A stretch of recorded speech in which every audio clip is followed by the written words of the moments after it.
Welcome to the Jackie Scully Show. This is not your ordinary podcast. This is a space for heart-centered conversations, bold ideas, and transformative visions. I sit down with thought leaders and visionaries who are making waves in the world of heart, education, and consciousness. Together, we explore how we want to live, co-create, and thrive in 2025 and beyond. Every Friday, join me for inspirational and thought-provoking stories of everyday people creating extraordinary impact. These individuals are sparking waves of positive change, embodying the kind of impact we all aspire to create. This season, 3 powerful themes emerge: the heart of wholeness, exploring inner love, emotional balance, and our deep connection with awe; the future of education, rethinking learning through personalized pathways, collaborative growth, and community-driven transformation; and a new era of consciousness, expanding possibilities and how we live and thrive together. Come sit with me. Let's dream, build, and embody the world we wish to see. This is the Jackie Scully Show. Enjoy.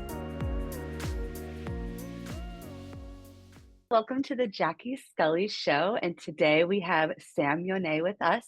And he is a teacher, a student coach, founder of Student Breakthrough, and a new group called the Teacher Tribe, which I love to learn more about that because I'm all about advocating for teachers, connecting them, empowering them so that they can empower their students. So thank you so much, Sam, for being on the show today. Jackie, thanks for the intro. Yeah, great to be here. Looking forward to it. So I just want to first get into a little bit of background about you, your story, just to kind of build into what you've been creating. Yeah, I mean, as you mentioned, I'm a teacher, but I never wanted to be a teacher. So I think it's a good point to start at. I always wanted to be a soldier, following my dad's footsteps. And I got accepted into the army back in 2012. And as I got accepted, I got diagnosed with an illness called Crohn's disease. And that basically just set me on a different path. My dad was a soldier, my mom was a teacher. So I was working in a coffee shop, and sort of begrudgingly, my parents were like, why don't you try this teaching thing? So I tried teaching. I was pretty good at it. But I really hated it. I can relate. I know many teachers Yeah. I've interviewed will say the same.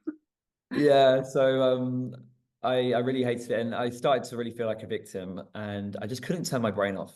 And it got to the point where then I couldn't sleep, and I became a chronic insomniac for a good year. Just couldn't get switch off. I remember marking history essays at 2 a.m. thinking I was like saving time, and then going to teach 150 kids the next day, doing that on repeat. That led into this real tightness in my chest, which I now look at would be just like high anxiety. And it got to the point where I couldn't get out of bed and teach for a few days. And then I guess the pivotal moment for me as a teacher was in 2015, early 2015, where I felt so low and broken. I just cried in front of this group of kids. And it was putting my head against the whiteboard with tears coming rolling down my face and trying to cover this up was the moment where I was like, I've got to get some help and support for this. Our body's the best lie detectors. And I've been bottling all this up for years, trying not to show emotion because men don't get sad, right? It got to the point where, I had that big breakdown as a teacher. You had your breakdown to your breakthrough, really. And I have a lot of connection with that just in life in general. But those first couple of years teaching, it's harder today too. Like I think a lot of teachers are getting in and maybe only lasting a couple of years, definitely under the 5-year mark, because the demands are so much more. The amount of students you have, the amount of marking, grading that you have, and the pressure, and not a lot of support. And so I kind of getting into what you're creating is to really support the teachers and the students so that they can take care of themselves, so that you're not feeling like that, because we need good teachers and we need our students supported. So I really appreciate you sharing that vulnerability of your story. And I did not know that about you before, about wanting to be a soldier, and about your family. So, it's interesting when life takes us down another path, but maybe that's the path that we're led to because we're supposed to be doing something bigger. And that's kind of what you've been creating. Yeah, but that's the thing. When you're younger, you just think it's just, that's the way it's always been. You take on those beliefs. I took on that belief really young. It's up to my dad as a big, strong, masculine guy, and I was quite a shy kid. So we take on the beliefs of, I had to do that to make my dad proud of me. And now, obviously, it's a huge blessing that I didn't do that, that I became a teacher. Crohn's disease, like, wow, what a blessing.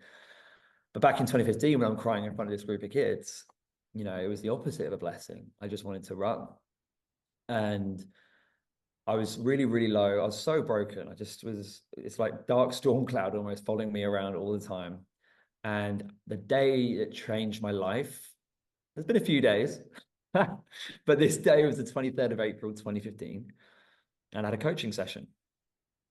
And it was so basic, like literally, it was on the phone. This guy asked me some questions, gave me some silence to be heard and understood, and just listened to me non-judgmentally. And just that was transformational in itself. And I walked around this park after that. I remember the whole thing was technicolored, it was vibrant. I felt alive for the first time. And because of that and me dealing with my personal life, I went in and became a much better professional. So I became a much better teacher. I went in the next day just with this new energy, boom, so pumped to help kids and work and teach them history. And then after a couple of years of that, I then thought, well, I really love this pastoral part, not just teaching the academics. And that's what I think we don't do very well in education. We just do the professional stuff. So the professional stuff for the students is pass the test. For the teachers, it's mark the books, make sure they're getting their grades, all the other stuff you got to do. We don't really think about the personal life. Mm-hmm.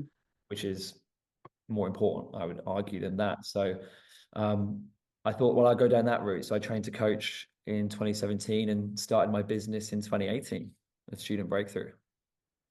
Yeah. And I like the idea that you were inspired by your own coach, because I can resonate with that. I have done some work with coaches over the last couple of years, and that personal development really can shape your perspective. It gives you tools on how to live a healthier life, to have work-life balance, to manage it as best as you can, but also to have that perspective, which can keep you in that profession, or it can lead you down a road of like, I want to take those tools and do something with that profession. And I've actually been kind of in that world myself. I'm coaching students right now online, just more like with different executive function skills, but I believe in holistic education, like you're saying, and the whole person, both the teacher and the student, because it's a very human profession. Being part of a school community is being part of, it's like a village, right? You're connecting with one another, and you should be able to give back in the sense of that we're doing something together and not just producing and just grading and making, certain great grades or getting into certain colleges. And this is a message that I'm always promoting on my podcast and with other teachers around. So I think we're very much aligned in that. So yeah, get into a little bit about what is Student Breakthrough and how did your business take off, and then kind of branching into what you're creating now with the Teacher Tribe. Yeah, I mean, well, it didn't take off. Basically, I was 27. I was single, and I was like, there's never a good time, but let's be honest. Young guy, single, no kids, no wife, no mortgage. That would be the time to leave and launch a business. And I sold a coaching package for 40 quid. So £40. I was like, I'm gonna go and coach online and I don't know, move to Bali or do some other crazy stuff. And spoiler alert, I was back in the classroom 3 months later because I couldn't pay my rent. And I'm really passionate about helping teachers now who want to leave the classroom to learn those key business skills, because you don't get taught them, especially if you've been in the public sector. Like, you don't get taught that stuff. So my big breakthrough came in that supply teaching role, though. You can't create from a place of fear. You can't run a business from a place of fear. So once I had a bit more financial security, remember the day I was teaching the First World War, and this head teacher knocks on the door and he says, Sam, we've heard you're doing this coaching stuff. Can you come and work with, in the UK, we call it pupil premium, which stands for basically low-income family, students, and looked after children. So students who are in care. So I was coaching these students in the school, and that was a big breakthrough. And then around that time, I was just testing. I mean, I did like a family coaching event. We had 6 families in the room. I was coaching the kids. We had someone else coaching the parents. I did teacher training. I did podcasting, online courses. So I did all this stuff. Pandemic hits. And after the pandemic, a school in North London said, can you train our teachers? Richard Branson's advice is amazing here, which is say yes and make it up later. So I was like, yeah, sure, I can train, and I went in there, made this fairly rough and ready pilot scheme. And I always say this, like, all I cared about was helping teacher Jackie learn how to help kids. and coach them. I didn't care about Jackie as the teacher. Now I do. Because very early on in this program, I started to see the teachers going through that program or learning how to coach. Well, man, they were leveling up big time in their own personal lives. Because again, it was holistic. Mm. It wasn't just, they were like, and most teachers have never done this stuff. So you do a teeny bit of personal development with them, and it could be very, very transformational. And that was called the Educators Coaching Academy. And as part of that, it's really great to run community. And I was like, okay, cool. Like, we're really improving the community of schools here. And I find running communities effortless, and I love doing it. And that's what's led me on now to the Teacher Tribe International, which was teaching can be quite isolating. And there's also some teachers that do care, right? A lot of teachers, I think, rightly or wrongly, they've checked out. And it's a tough gig. They go there, teach, get the paycheck. And that's also okay. Like, they're in survival mode. And it's a really hard job. But there are some teachers that are very forward thinking. They'll want the cutting edge CPD. They want to be connected by the teachers. And the TTI is in its very early infancy. But yeah, with that platform, connect teachers, to give them free resources, to hear from great guest speakers. And we had teachers from like Rwanda, Tunisia, Portugal, the US, Australia. Like, we've had this very, very early on, very small community, but a community that's connected. And I always say, as part of that, like, we are stronger together as teachers, and we're stronger together as educators. And it's not about the professional stuff, it's the personal stuff that makes the professional stuff a success. Like, the two go hand in hand. Oh, absolutely. And the teachers do feel like they're on an island. They are like, this is my contained classroom. And maybe there's some collaboration. It depends on the school and the schedule. A lot of places still don't have that time. So you're really just doing your thing with your students. And they feel very much misunderstood by the outer world, right? Until I did my last podcast, The Teacher Story, I had, friends of mine and family had no idea what the profession was like until they were kind of listening in and then like reading about my own story. But when teachers connect with one another, and I found this in many online spaces, they can really feel empowered, and they can feel supported, and they can start thinking more innovatively. I think the burnout and kind of staying stagnant is staying on that island. So when you connect with teachers, especially worldwide, and when you can see other teachers in these countries that you would think maybe it's not the same as the United States, as UK, but then you're like, actually, there's a lot of similarity. It's really this greater, wider system that has been created, over the past like centuries. And then teachers can come together and give those ideas, have that time, and not to just be like, because I think spaces in the pandemic that I went into first and was my catalyst for creating the teacher story was, it was a vent space and it was very dense, and it was very much holding that pain together, which that was purposeful for a time, but then we needed to like really move on. And I think the space you're creating is about forward thinking and innovation, and that's where we really need to be. And I think teachers, along with principals, boards, together can be pushing and moving it forward, not doing it in isolation and not waiting for policy. Don't wait for the government, because they're not going to change anything. I'm sure you recognize that just as much as we do in America. Yeah, totally. And it's about empowering teachers to, I guess, let's say it's empowering teachers to empower themselves. But if we're waiting to change the education system, we're going to be waiting a long, long time. And I think as well, like, the person that begins by moving a mountain starts by carrying away small stones. And yeah, this might not change education. It might never change education, but just like a teacher coming on and hearing from a great guest speaker. Last week, we had a great guy called Alan Tang. He came on and talked a lot about play. And we were all playing a game, and it was all a lot of like critical thinking skills and teamwork. And like, for a teacher, let's say, in a country that doesn't have the same opportunities as like, what's it called? Like the Anglo region, right? Like, your Americas, Canada's, Australia's, UK, whatever.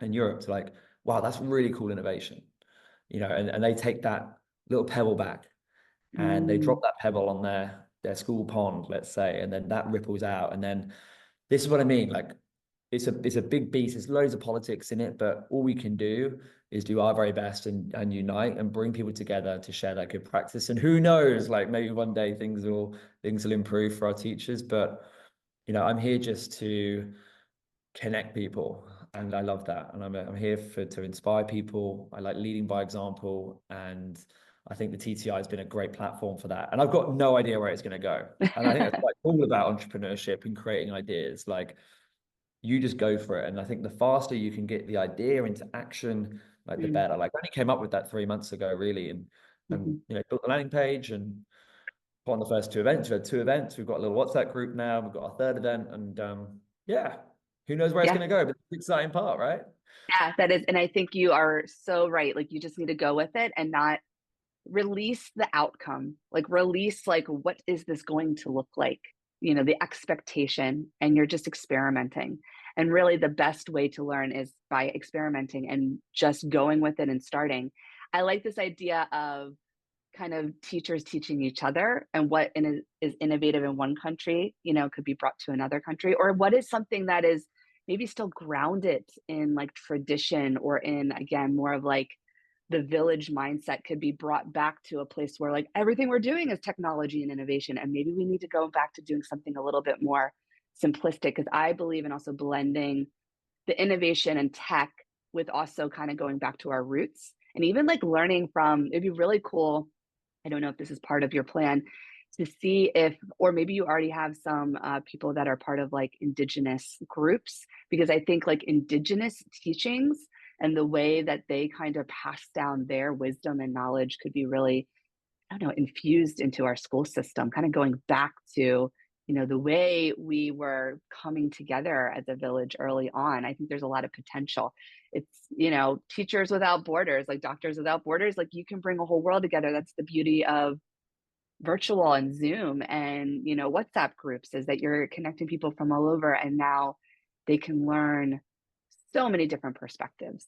Awesome. Yeah, that's actually another side thing. I'm doing a bit more, having a few more adventures these days, and taking the Educators Coaching Academy and student breakthrough into different countries. So I'm going into schools abroad, and one thing I want to do is video that, and also going to schools that are doing cool stuff. And it could be with technology, but it could also be more, like you said, first generation sort of Mhm. people and what they're doing, and just sharing good practice and filming that, and using that to also show other cool things in education. So that's another little thing. I want more educational adventures. Let's say I want to Mm.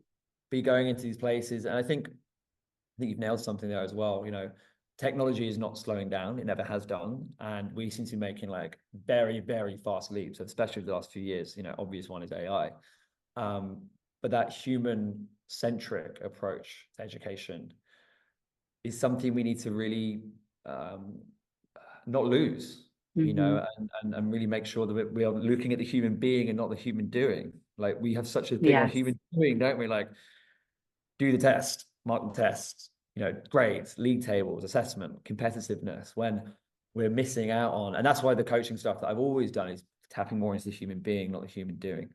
What is really going on for you? The answers are within, not on in the exam, test results, or for the teachers, the whatever it is for their metric. But yeah, bringing more love and connection to education. And I think TTI and anything like this podcast is that, and what you've been doing as well, Mhm. the podcast, is bringing more connection to education, Mm. which I think is awesome.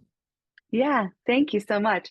It's moving the needle just a little bit, like you said, it's not going to change overnight. I think when I first started my first podcast, I had these grand visions of like, we're going to just have education reform and it's going to completely change in like the matter of years. And it's like, even if this takes decades to move the needle and we're each doing a little bit, it is infusing more of that human centric approach into a thing that has been factory model for so long. Like for so long, it's been status quo.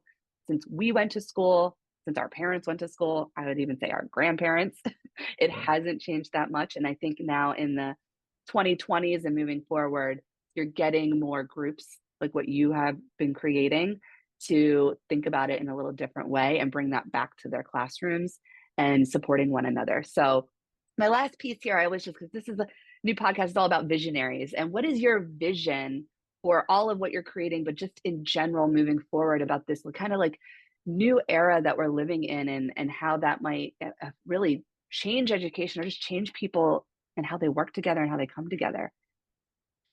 Yeah, we've mentioned that the H word quite a lot in this little chat we've had already, which is the word holistic. And that's my vision, really, I think. And you're probably gonna be like, well, that's really vague, Sam, but I want to bring more of a holistic approach back to education. And I think for me personally, that the coach training is a great way of doing that, because it's like a nice gateway for people to learn how to express themselves and also learn new skills to help other people. So my thing, I'd love to bring our coaching into every single continent, maybe not Antarctica with the penguins, but to start working with more international schools, training people in coaching, bringing more love and connection back into education. So that's one thing for me, just to keep growing the coach training. But for the TTI, the Teacher Tribe, I've got an aim of running a conference in Dubai next year, and not like a stuffy old person conference. So we talk about education reform, and there's a lot of also like, just a lot of people chatting and not enough doing. And I want this TTI conference to be like, boom, like almost slapping people across the face, metaphorically, being like lots of high energy, great guest speakers, just bringing people together. You bring enough people in the room, you can create that, it's like a tinderbox, right? To create some sparks. And I'd love for me and the TTI to be going in and running these cool educational conferences around the world, promoting educational change. And like you said, it's the compound effect. It's like if we can do something 0.001, but like lots of people are taking that idea and compounding it, then we can create some change. So for me, I'd love my legacy to be something in educational reform, even if I can change things by 0.1 or whatever, like the teeniest amount, I don't care. But as long as I've left education in a better place than when I was crying in front of the class back in 2015, yes, then I know I've done a good job. So yeah, a little bit vague, but I got the vision there. no, I love that. And I love the idea of coaching teachers. And I think teachers actually being coaches themselves, because this profession is so much more than being that old sage on the stage or being this idea of an expert. Like nobody is an expert. Is anyone an expert in life? No, like we need to embrace the idea that we fail and we learn and we grow and we learn from one another and we learn from our students, that it's not teacher student top down, but then it's more like working together as a team. And that's what really coaches do. So I like that idea too. And I think you have wonderful vision and you have action. So just keep doing what you're doing, because you are moving that needle and you're connecting so many wonderful people. And I know my life has been kind of hectic and busy, but I would love to continue to be part of the Teacher Tribe and what you are doing. And with that, is there anything else that you want to share, or how people can get involved in the Teacher Tribe or the work that you're doing? And then I'll plug all your information in the show notes. Yeah, I mean, the Teacher Tribe, the landing page is teachertribeinternational.com. You can join the WhatsApp. We have our next event in December, so please get involved. This comes out before then. We have monthly meetups. Connect with me on LinkedIn, Sam Moinet. And if you want to follow or send me an email, it's sam@studentbreakthrough.com. But yeah, I think the thing I want to leave everyone with is my favorite quote, which should fire everyone up if you're a teacher or an educator, is that it's easier to build strong children than to repair broken adults. And if we keep that as our focus and unite and become stronger together as teachers, then anything is possible. Yes, that's a beautiful quote. I love that. Yes, and we have a world filled of broken adults and people really struggling with mental health. And it starts with how we foster education in the kids and really getting them to think about how they take care of themselves, so that when they are adults, they have the tools, so that we don't have, teachers breaking down in the classroom. Like you were talking about your story. I have had those days too. And I have talked to many who have had those days. And in a lot of industries, not just education, in healthcare, in, business. And so I think we do have to go back to, let's start creating the space for kids and for the teachers to take care of themselves, and doing something where they're really in joy, have joyful experiences and not dreading, going to school. So thank you so much, Sam, for being on the show. You're always such like high vibe energy, and I just love it. I love being in your space. And so I can't wait to see where this all goes in the future. Likewise, Jackie, it's been amazing. Thank you for having me, and wish you all the best for the show. Thank you so much.